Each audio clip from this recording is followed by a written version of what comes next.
so we've talked about the different tools, right? And we started with let's try the transitional leash. Okay, so tell me, what have you been up to with it? So I started a lot with giving him treats to positive association for it. Yep. So like I would even show it to him because he was a bit like, oh, what's that? And like, wanting to sniff it.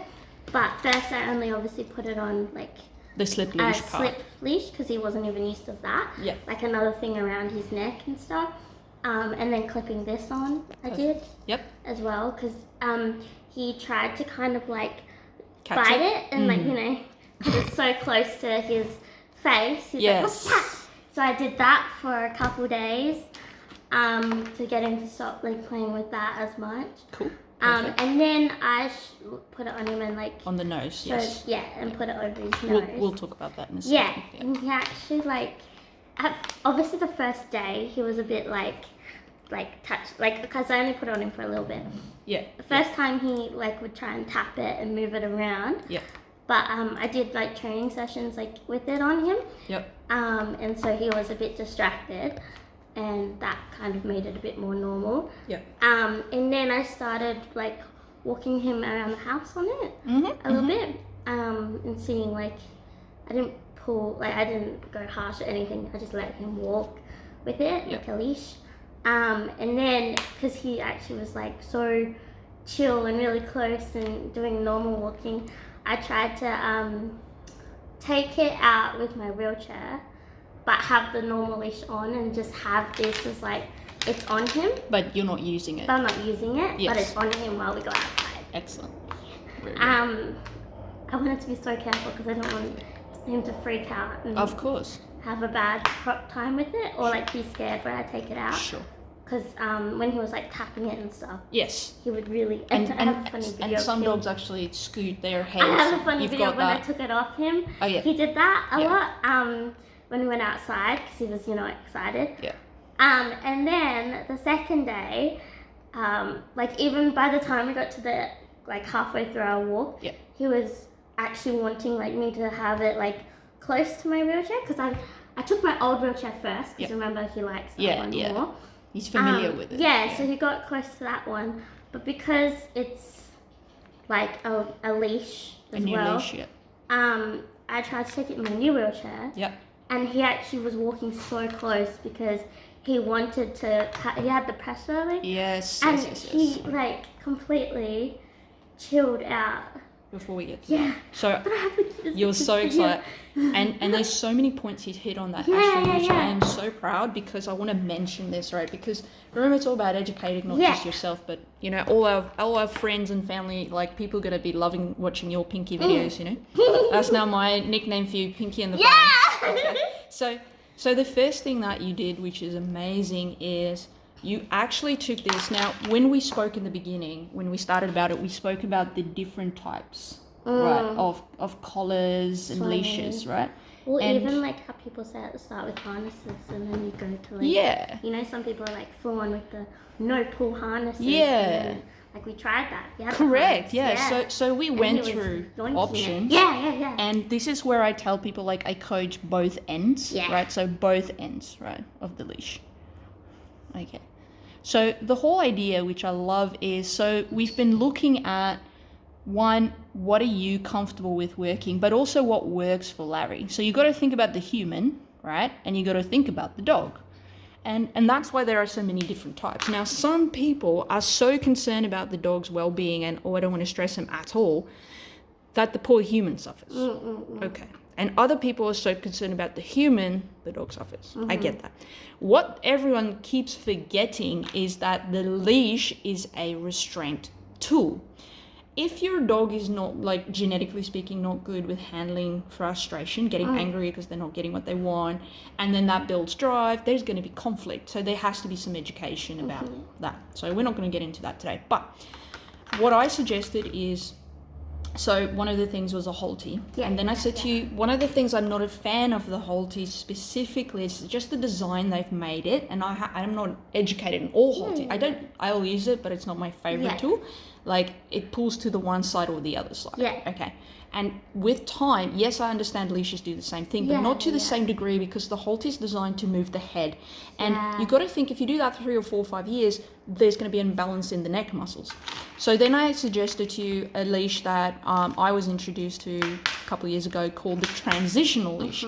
And what I like about the transitional leash is you can actually put the point of where the leash is can actually be on the back of the dog's head. So you can actually navigate with a dog that is going to your left and going to your right and still have a loose leash, not a particular heel position. So the dog can go to the left and the right. And therefore you can actually balance out having a dog walking left, having a dog walking on the right in the same walk. Like you don't have to take the, and that's why I mentioned this one specifically. I just like this one more than the halter design because it can be a bit more balanced. Yeah. So what I love is how you as a teacher broke it down, which is really good. So your dog's used to harnesses and all that sort of stuff. So now we got to condition the dog. A new tactile cue is on his neck, right? So brilliant for you, and I'm glad you did it that way, is by putting on the slip leash. This is a safety clip, so you can put this on his normal collar, right? And then now what I then suggest to people is it's great to feed treats to make a positive association. However, in the absence of that treat, your dog is then going to go back to dealing with frustration at some point.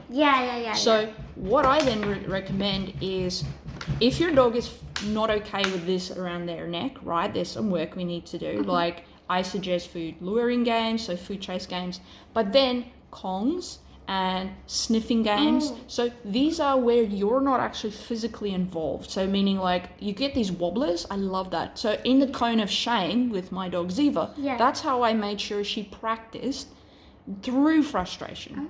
And I wasn't involved in that too much. And I could extend that over a period of time. And she learned how to navigate the cone of shame, which is a restraining tool as well, just in a different way. And that made her more inclined to work with me. So you do that with the slip leash, but if your dog's fine with the slip leash, exactly what you're saying. So the slip leash comes over, that goes on to the collar, because it's just a safety clip, all equipment fails. And then this now comes over the nose. Now you can lure that through so the dog's fine with it. We make it nice and... That's the tricky part, but... Some dogs are like, I'm not putting my nose through that. But I'll show you a little trick that I do, and we'll video that. But now we've got the dog like this, we have to use the stopper to make it tight. Not tight, but like, firm that it doesn't go so loose that it slips off, but still not that firm that we have some slack in it, right? And then we do the same thing. We start doing food chase game. We start doing here's food and sniff it. We start doing let's spread it around, snuffle mat. I wanted him to know that he can still get food and he can still drink water, and like he can still we're gonna go out with it, you know, So step one is actually equipment. How do I spell it? Equip. Leave it like that. Or oops. Conditioning. And this is probably one of the. Oh, I just misspelled it. I was so busy in my head. Conditioning. This is something that every person skips, right? And if they do, they just do the "I'll give you a treat" thing. But you need to get the dog to do it by themselves. We want one, yes, with the human, but we also need some stuff without the human, because the dog needs to learn to navigate. So if you can do food stuff, right? So once your dog gets used to food, why not toys? So you got to be realistic though. Like, I mean, if a dog can't open their mouth wide enough, then obviously they can't grab. So you got to be smart about it. And then you have a dog that this now becomes a window of opportunity for the dog to engage with you, right? Which is one of wink, wink, nudge, nudge little tricks of the trade.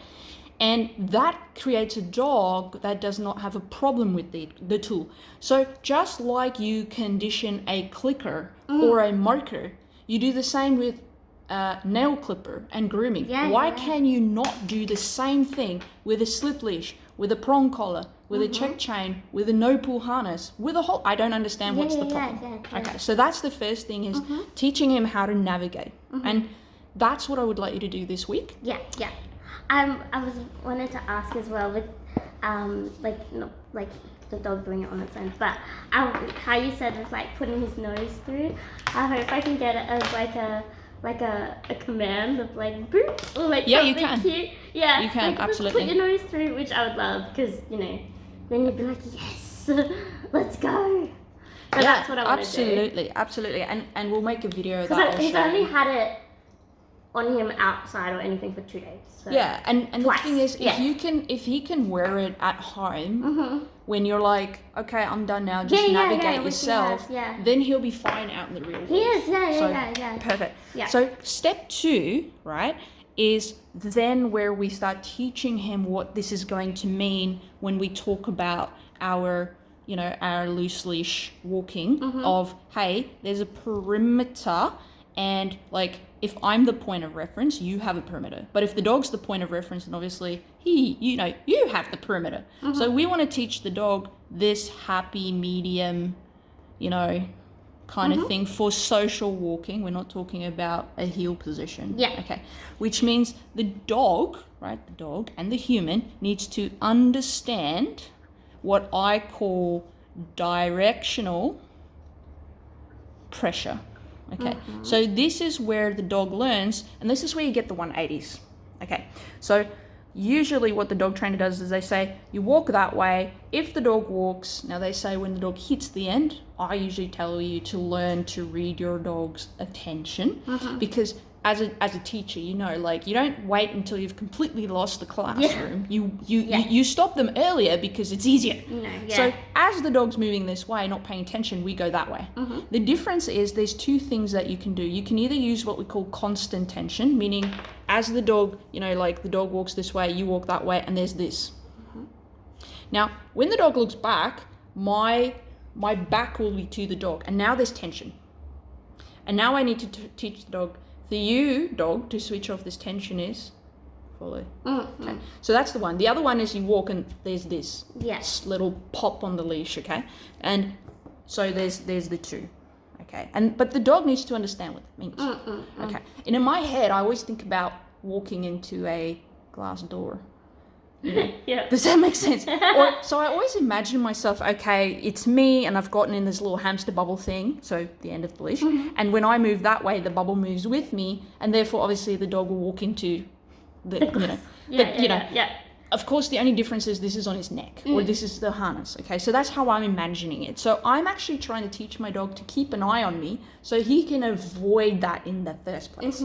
Of course, there's multiple variables that I'm not going to talk about today. Pretty good with that with my wheelchair. Yes.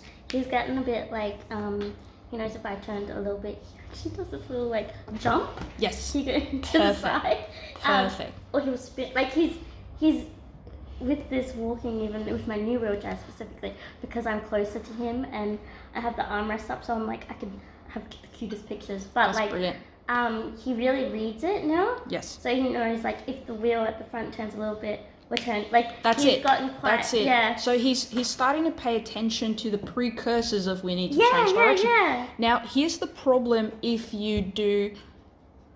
So this is, technically speaking, this is an advanced step, but another step that you might have heard of is, and I know a lot of puppy classes do this in RSPCA and all these things, is they'll actually get the owner to, as they walk and the dog walks ahead, what they'll tell them is to stop. Yeah, okay? yeah. Now, here's what happens, and I've seen this with all the dogs I've trained with. There are dogs that this works for. Brilliant. They're dog zeros, right? They're not on our spectrum. They're like, yeah, get it. You want me to stay with here, like, got it. Yeah. But I'm not talking about them. I'm talking about the level 1 and level 2 dogs that we've spoken about before. So what usually happens, and Stella, this dog I've got right now, so she does that, then she does this, right? And she comes here. And then what happens, the moment the dog gets there, we start walking forward. Yeah. Again, if your dog gets that, great. Yes. Some dogs are like, I don't understand what just happened because we're moving in the same direction. That What's your was problem? when he was pulling on the lead a lot with my chair. He would just go out front, and then I tried to do the stop, turn around and stuff, but I think because I was in my wheelchair, he didn't really understand get it. that first. So some dogs get annoyed, and I can understand that. And they're like, I don't understand what your problem is because you stopped, right? Now I get frustrated. I'm walking back, and then we walk in the same direction because it's so grey. The dog can't understand the difference. Like, oh, I don't actually know this is now. Like I said, if your dog does that, that's fantastic. Some don't get it. Yeah. And so if you try this and it doesn't work, then stop doing it. Because I had to. So that's great. I was trying to start, remember I said he was pulling a lot? So I tried to actually do it walking with him out as far as I could walk, and he would be like, okay, driveway, let's go. And he'd be like, nah, you pulled, let's go back around. And he'd be like, oh, god damn it. And it's like, okay, we'll walk back and we'll try again, and he wouldn't get it. Yeah. And this actual strategy can become really frustrating to owners down the road. Just if, but the dog usually more so because they're walking more too, you know, and they're like, I don't understand what you're trying to do. I wouldn't be able to do it in my chair though as well, because the turn would, like, it wouldn't be as quick, or the pressure. Like, and that's where generalization comes in, which we've spoken about briefly about, well, if you teach him walking with you first, and then we teach him about the wheelchair, and then we just go, hey, you remember that thing we did? And he's like, yeah, and it's like, well, it's the same for this. And well, why didn't you say so? I think he's gotten so close, and with this, because I was walking around the house with him like healed, and so now he's healed with my wheelchair too. He doesn't go out front or anything. He's alongside, And what you're saying there is essential, because what you're saying is you're in a low distracted environment of an environment that you can influence your dog, but also the environment. So once we start doing medium distractions where you're like, well, can I influence the dog? And if I can't influence the environment, and this is where all these different tools come in handy for the dog, because that'll show you, can you actually influence your dog? And this is where a lot of nitty gritty, iffy people get really upset kind of stuff comes in, where they're like, no, you shouldn't be hurting the dog, you shouldn't be doing all this and that. And I'm like, well, hang on, you want the dog to, with no intent, hurt my client. And that's not acceptable to me, because that to me is very unbalanced and very unfair towards the human who wants to do the best. So it's very simple, dog. If you do that and it hurts me, then I will then use a tool that says, well, maybe you shouldn't do that, because now it's not pleasant for you either. And if it's not pleasant for the dog and it's not pleasant for the human, let's come up with a way to compromise so it's pleasant. And the dog's like, oh, I understand. So when I get pressure on this, there's pressure on my, you know, so no pull harness puts pressure underneath their, usually under their, what do you call these, armpits?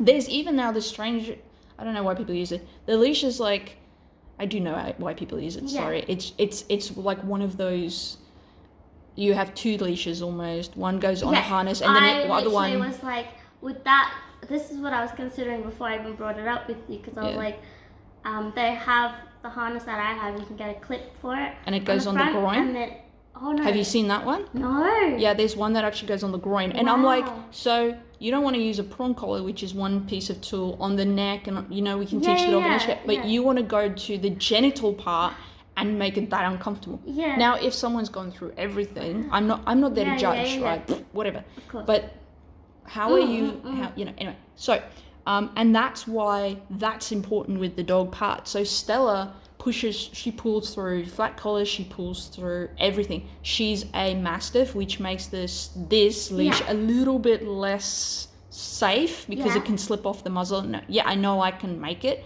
but it was just easier for me to start teaching her with the prong or the pinch. Of course. And now she's fantastic. And it took me, and you know what? I didn't terrorize her, I didn't torment her, I didn't torture her. And within a less space of time, because I can condition it like this, just like I do clickers, just like I do nail clippers, she's now complying with walking. And I mean, what person doesn't enjoy walking with their big ass Mastiff? The Mastiff enjoys it. Oh my god, I have so many stories already with Larry. So this is really good. So what I would like you to do this week for me is, you're going to be practicing these first. Yeah. Okay. And then next week, I'm going to show you how to teach these, so that then we could practice around here, and then practice, and like you're going to practice your generalization down the road. So, but I want you to practice this. So, the whole idea is you can go, you ready, get the thing on, and then later on we can swap it around where that becomes the ready cue. So you grab it, show it to him and go, you ready? And then I'm going to show you how to put it on him. Okay, is that good? That'll be good, Okay. Do you have any questions about this for now? No, I love it,